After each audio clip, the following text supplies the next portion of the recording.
Welcome to All About Art. My name is Alexandra, and I'm an art historian, curator, and writer.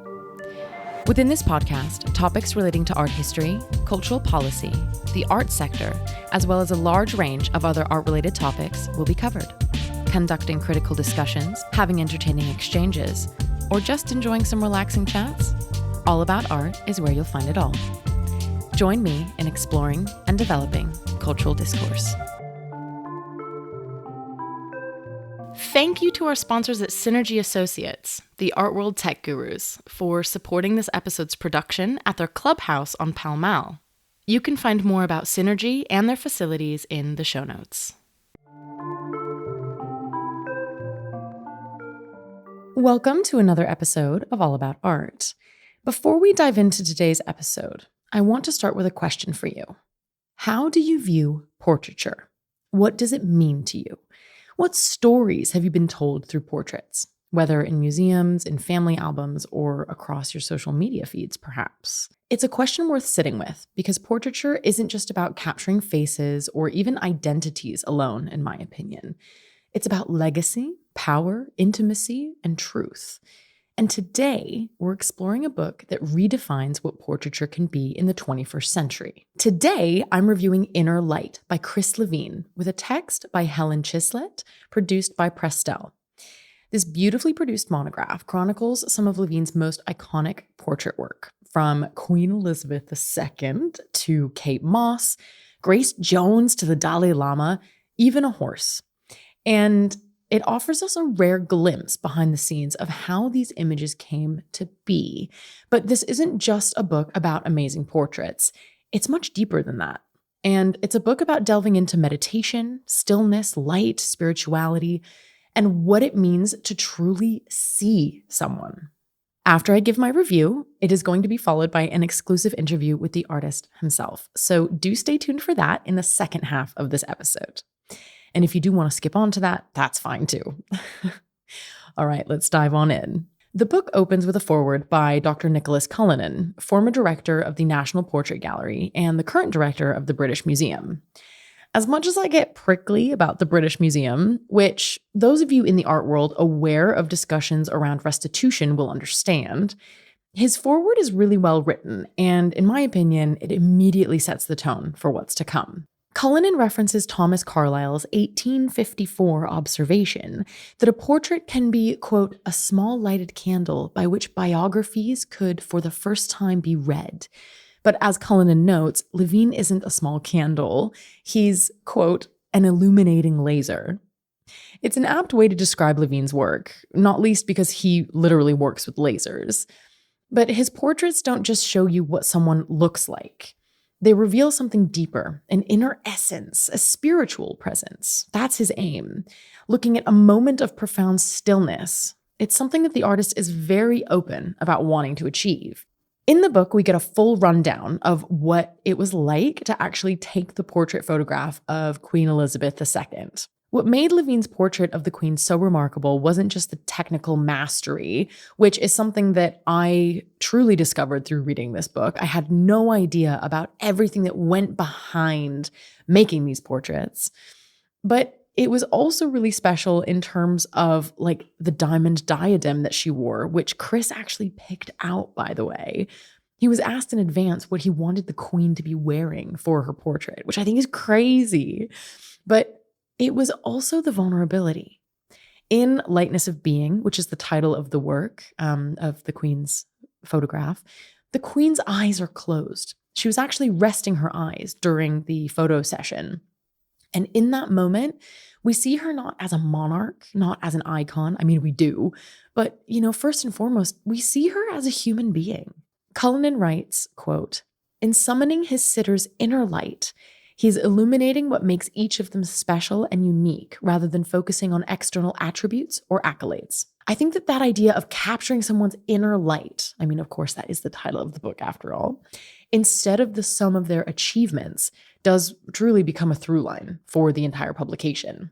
And I have to say, reading about Levine's process while simultaneously looking at the photographs is incredibly rewarding. I had a digital version of the book as this episode was being researched in advance of the print copies coming out. After speaking to Chris and him sharing the details of the printing process and the high quality that they've aimed for, I'm really excited to see the reproduction of the works in this book format. I'm sure that they can only hint at what the physical works must be like, especially with things like the lenticular light boxes, which shift and change depending on your viewing angle. But I think that this book will really shine in its physical form, where you can really appreciate the print quality, the scale, and the care that has gone into it. So again, on the topic of the Queen, the book dives into how it all began. And I was really surprised to learn that Levine never set out to be a portrait photographer.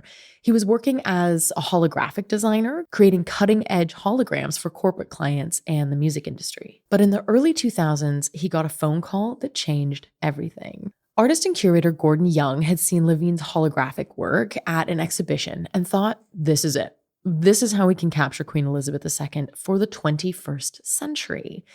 And when Levine got the call, he thought it was a prank, which I guess any of us would think, being in that situation. He was being commissioned to create a portrait of the Queen to mark 800 years since Jersey pledged allegiance to the crown, and he was given almost total creative freedom. So remember how I mentioned that diadem earlier and how he got to choose what the Queen wore? He selected this diamond diadem, one strand of pearls, and a cape. No elaborate staging, no props, just light, stillness, and the Queen herself. Levine describes the shoot in wonderful detail in the book, and I have to say I really lapped it up. I'm not gonna lie to you guys. I guess part of me just wasn't expecting such a detailed recount of the whole thing. I could just picture the whole scene, him burning incense, playing ambient frequencies, creating an atmosphere of calm. And when the Queen needed to rest her eyes between takes, that's the moment that he captured. It became one of the most iconic images of the Queen ever made. What I love about this story is how raw and honest Levine is about his nerves. He talks about lying flat on the carpet after the first sitting, probably exhausted, but also relieved. He admits that he was worried, thinking, what if the image wasn't good enough? What if I let everyone down? Which I guess really is what we would all be thinking in those moments. Now, I don't want to divulge too much more on what that experience was like because I want to leave some surprises for readers who discover the whole story in the book. But I will say that it was actually pretty incredible to read about all of that in such detail. The book weaves his process and philosophy throughout all of the examples of portraits included within the book. He's deeply influenced by meditation and the practice of observing your breath and bodily sensations without necessarily reacting. And that whole philosophy permeates his portraiture. We get a lot of direct quotes from the artist in the book.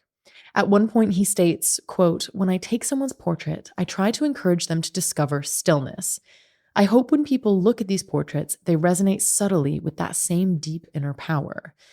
The book demonstrated that Levine doesn't want his subjects to perform. He wants them to be. He strips away all the distractions like elaborate styling, makeup, or fashion. He uses candles, sound frequencies, and light modulators. I guess I never thought that much about how radical it is to photograph someone with their eyes closed, In most portrait photography, eye contact is a big deal, or even if their gaze is elsewhere, their eyes are open, typically. It means something. And I feel like by asking his sitters to close their eyes, he removes this outward gaze of the sitter towards us, and he turns the focus inward. The viewer isn't confronted by the subject, but instead I feel like they're invited to observe them, to witness their stillness, and to just sort of feel their presence. As I mentioned earlier, it's a deeply spiritual approach, and Levine is really open about that in the book. He talks about energy, light, vibration, the space between thoughts, and I have to be really honest here, I really don't think I had appreciated this approach in Levine's work as much as I do now. Something I wasn't expecting about the book, and okay, I'll admit it, it's not like I have read that many monographs, so maybe they often do get quite personal. Let me know, someone who's read many artist monographs. But I was surprised at how raw and human these shoots actually were. One example that really took me by surprise was the story when he photographed the Dalai Lama in 2015. Levine was in rehab at the time, struggling with addiction, which he's very open about in the book. The original plan was to shoot at Glastonbury because the Dalai Lama was going to give a blessing there. But Levine's counselors refused him to meet his sitter at the festival. They didn't think it was a good environment for him. So instead, they met at Heathrow Airport Hotel. Levine had 15 minutes. The Dalai Lama walked down a bland corridor, gave him a hug, sat for the portrait, and then left to catch the plane to the US. Levine went straight back to rehab. He writes, quote, "With my commitment to meditation and spiritual growth, the thought of meeting His Holiness and the way it came to me was and is mind-blowing. I took it as a sign because I felt like I had made a deal with a higher power that if I could stay clean, the path of opportunity to develop and share my work with light would open up before me." That honesty about addiction, about doubt, about surrender made the work feel even more powerful because you really begin to understand the deeper journey behind it. Throughout the book, Levine expresses ambivalence about being labeled a quote-unquote portrait photographer. He says it has sometimes hindered him, boxing him into a category that doesn't reflect the full scope of his practice.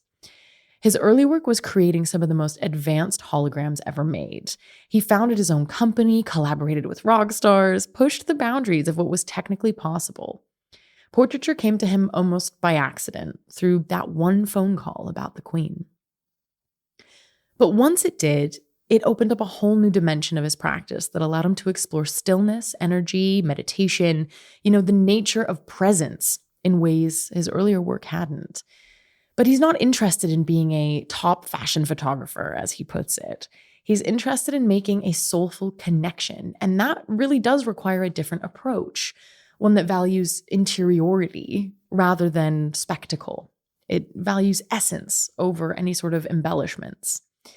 One thing I will say on the topic of categorization, and I do ask him this in the interview that you'll hear shortly, but one thing I would have wished to see in the book is a discussion of art history or art historical references. Although Levine does want to break free from that, I personally would have loved a discussion around what relationships there are, even if they're accidental, to, for example, the pop art or conceptual art movements of the 20th century, and more of an in-depth analysis of what it might mean to break away from them. To bring my review to a close, Inner Light is a testament to what portraiture can be when it's approached with intention, vulnerability, and a deep respect for the humanity of the subject. And so I would say that if you're a listener that's interested in photography, in portraiture, and or the intersection of art and spirituality, I do think that this book is right up your alley. And now you will hear an exclusive in conversation I had with Chris, where I ask him all about the technology, meditation, imposter syndrome. And I also threw in a cheeky question where I asked whether he had to sign an NDA when taking a photograph of Banksy. So keep listening to hear what he says about that. Let's dive in. Okay, hi, Chris. Hi. As I was reading the book, I noticed a lot of art historical references to pop art and conceptual art, like with your works using light. Although the topic of art history doesn't really come up in the book. So do you have specific art historical references? Or if you do, what do they mean in your work? Yeah, because I'm not sure I do. In my journey and my work is very explorative. I've always wanted to do stuff that takes it into new territories. So, attaching it to historical moments, it's not really been my thing. In fact, I kind of shy away from doing it. Warhol comes up a lot. I remember, at art school, and this is going back when, just pre-digital, and so I was spending a lot of time working on the Xerox machine and like photomechanical transfers and just his colors today still turn me on now. So, but I don't, and I'm not trying to, emulate in any way Andy Warhol. But I remember when I was coming to final decision time of where I was going to take, the Queen's portrait. I was given one of the last self-portraits that Andy did, and I see it every day in my studio. It's about 1 meter square, and it's blue, and it's pretty full frame head. And I remember a moment thinking, yeah, actually, the way I'm going to do it is going to be about 1 meter square. It's going to be blue. It's going to be full frame. And there's Andy's portrait looking down on me.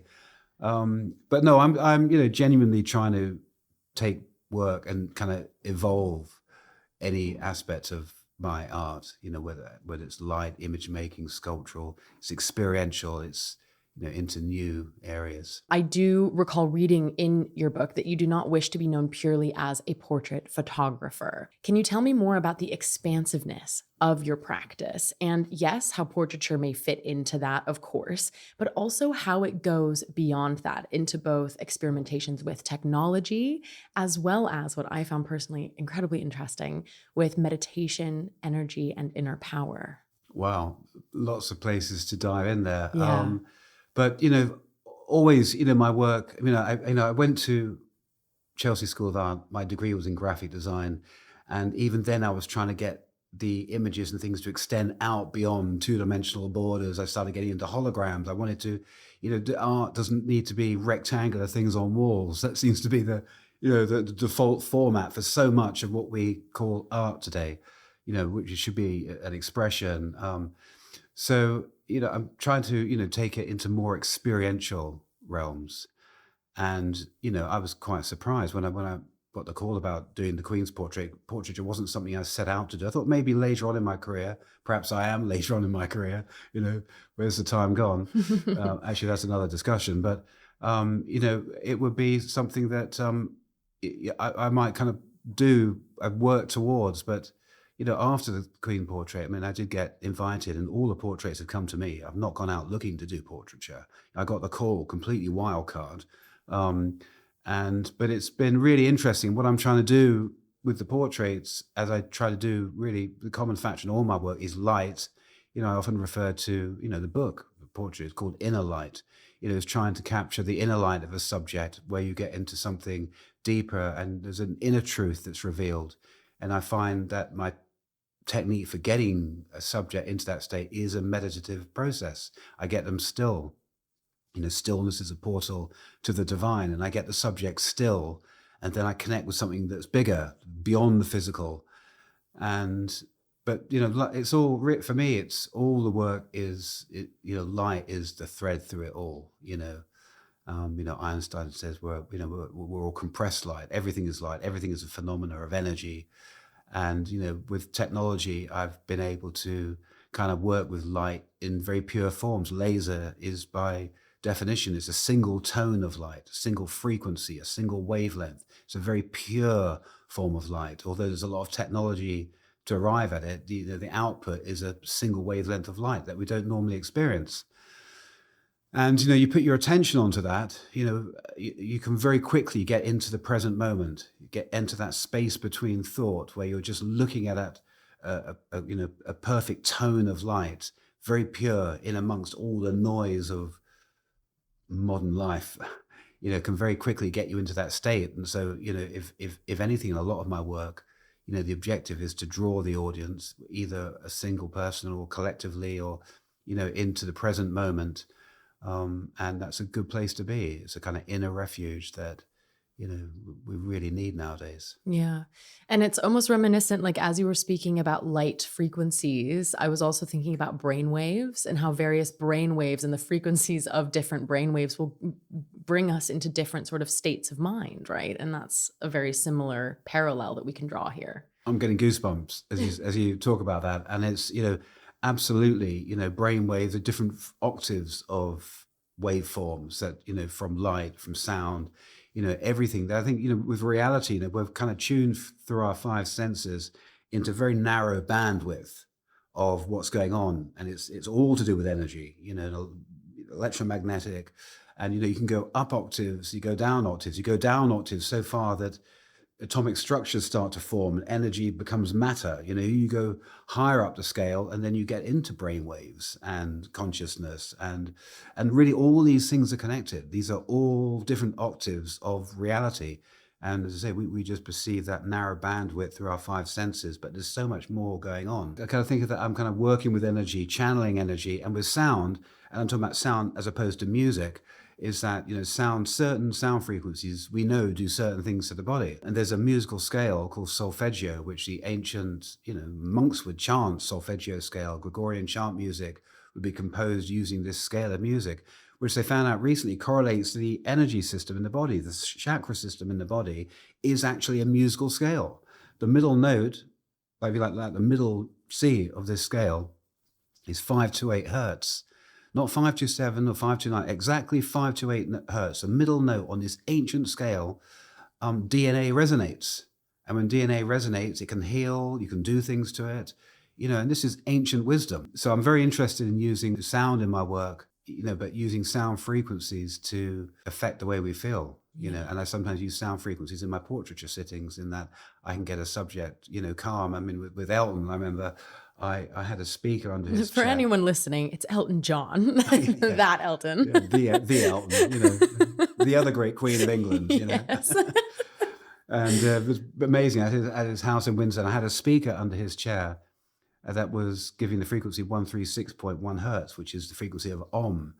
And it's really palpably kind of chills you. And he got so chilled, he kind of nodded. I think that might be in the book, if I recall correctly. Yeah, it was a real moment. And it's interesting. I called that portrait Rocket Man. And I didn't realize till afterwards, but actually we shot it at his house in Windsor 2 years to the day that he got the Oscar for Rocket Man. Wow. These synchronicities and these kind of little glimpses into how everything is connected, these patterns. And, if you can sometimes ride with those and go with them, then you are kind of literally going with the flow. Yeah. And veering off of that topic and onto one that is connected to your work, but a little bit less on the more meditation energy and emotional side, but more on that technological side. You worked at the forefront of a lot of technological advancements in artistic production back in the 90s and I have my note here, with holo movies, for example. Is this something that you still do today with technological advancements, with the ones that are coming now in 2025? And if yes, how do you work with them? Yeah, well, I'm interested in creating new experiences, experiences that make you question reality. We kind of live as humans, we kind of live and exist through patterns of behavior, and we can very quickly just slot into the norm. Often to get those new experiences or to get new kind of modes of expression means new types of technology, new developments that I can apply in my work. And sometimes we've had to coin names for these different things, like holo movies, which was these little moving holograms we did, or blipverts, which is project these peripheral imaging kind of into your like kind of visual echoes. And there's one I'm working with at the moment, we're coining the mega beam. The mega beam. And the mega beam is literally, I mean, I've been working with lasers for years. This is something else. This is actually a repurposed military grade laser. Oh my goodness. That the engineers I'm working with in Germany have modified to give visible light output. And we ran some tests in Germany earlier in the year, and the International Space Station reported it and photographed it. And what's this? And there's all this kind of conspiracy about, well, these are aliens, what's going on? But actually, I put my hand on, no, sorry, just Chris. it was us.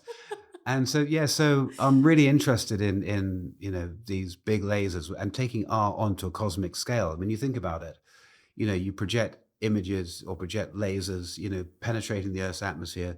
Some of those photons are still propagating at 186,000 miles per second.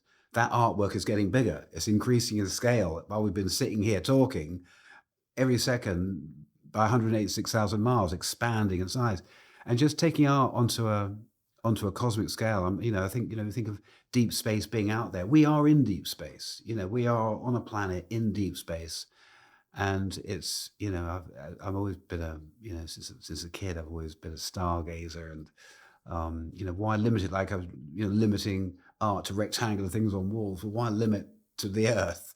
Yeah. My penultimate question, and this is about sort of your experiences while you were sitting down with some of these, these greats like Queen Elizabeth II and Elton John. And I just think I would love to hear your reflections on how you overcame feelings of imposter syndrome in those pivotal moments. And I'm taking a couple of quotes from your book, but when you photograph the Queen or Baroness Kennedy, for example, you mention how, quote, and I think this is in relation to the Queen, Gordon saw something in you that you couldn't see in yourself. And, with Baroness Kennedy, you openly discuss experiencing imposter syndrome. So how did you manage to push through those feelings at the time? How do you manage to learn how to let go of self-doubt? And say yes to the opportunities that have been career defining for you? I was saying earlier, well, I didn't expect to do portraiture, and these opportunities have come up, and I'm not going to say no to doing a portrait of the Queen or any of the subjects. I originally thought it was a joke when I first got the call. It didn't seem so far-fetched, but when you get into it and you're doing it, you're doing a job and you're really focused on, and I had a lot of time to think about what I was doing with the Queen, and I went through a process leading up to the shoot. By the time I got there, I was so focused on the image and what I was doing. But there was a moment, in fact, when the Queen first came in, wearing the dress that I've been holding up, thinking, yeah, I think this is the one with Angela Kelly. I styled the Queen. I got a call a week beforehand to say, what would you like ma'am to wear? So when the Queen arrived, absolutely on the minute, and she was standing in front of me wearing the dress I've been holding up the previous week, thinking, yeah, this one. That got surreal. Then it was like, is this even happening? Yeah. I literally, and then I'm talking, my talk just went all kind of gooey. And she's looking at me. Is she really getting what I'm saying? And she's like, really? Is this really happening? Like, I pinched myself, literally, it was a surreal moment. And then you kind of snap back into it. And then, you're doing the job, and it's only afterwards you realize, wow, did that really happen? Yeah. What I loved about reading in your book is you really go into detail of that experience with the Queen and of, with different sitters.